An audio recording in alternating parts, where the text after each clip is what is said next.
મહત્વના સમાચાર પ્રાપ્ત થઈ રહ્યા છે। ભારતીય શેર બજારમાં મોટો કડાકો જોવા મળી રહ્યો છે।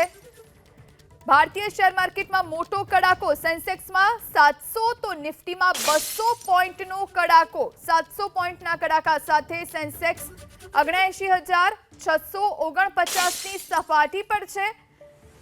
તો ભારતીય શેર માર્કેટમાં આજે દિવસની શરૂઆત મોટા કડાકા સાથે થઈ છે। સેન્સેક્સમાં 700 તો નિફ્ટીમાં 200 પોઈન્ટનો કડાકો નોંધાયો છે।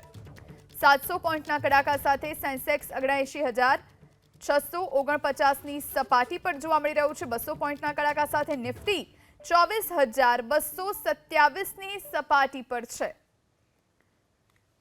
તો ભારતીય શેર માર્કેટમાં મોટો કડાકો, આજે બુધવારનો દિવસ અને આજે સેન્સેક્સમાં 700 તો નિફ્ટીમાં 200 પોઈન્ટનો કડાકો નોંધાયો છે।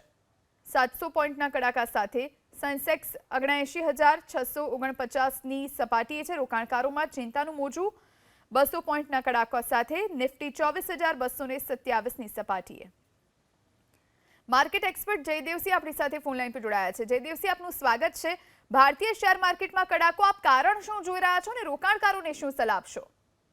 બિલકુલ, ભારતીય શેર બજારમાં અત્યારે જે ઘટાડો જોવા મળી રહ્યો છે એનું માત્ર ને માત્ર મુખ્ય કારણ સ્થાનિક કારણ છે, અને તે પણ એટલા માટે કે સેબી દ્વારા સટ્ટાકીય પ્રવૃત્તિને ડામવા માટે અમુક કડક પગલા આગામી સમયમાં લેવામાં આવશે તેવી એક જે વાત આવી છે, તેનાથી રોકાણકારોમાં થોડીક પેનિક વેચવાલી જોવા મળી રહી છે।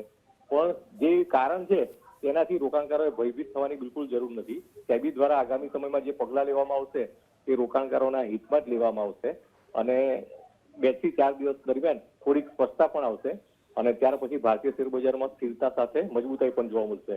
તો હું રોકાણકાર મિત્રોને કહીશ કે આ હાલના ઘટાડાથી ભયભીત થવાની બિલકુલ જરૂર નથી, અને ઉલટાનું જે રોકાણકારો પાસે અનુકૂળતા હોય તો તેમને ક્વોલિટી કંપનીઓને આઈડેન્ટિફાઈ કરી અને હાલનો જે ઘટાડો છે તેને અવસરના રૂપમાં લઈ રોકાણ કરવું જોઈએ। જી આભાર જયદેવસિંહ, અમારી સાથે જોડાવા માટે અને તમામ જાણકારી અમારા સુધી પહોંચાડવા માટે।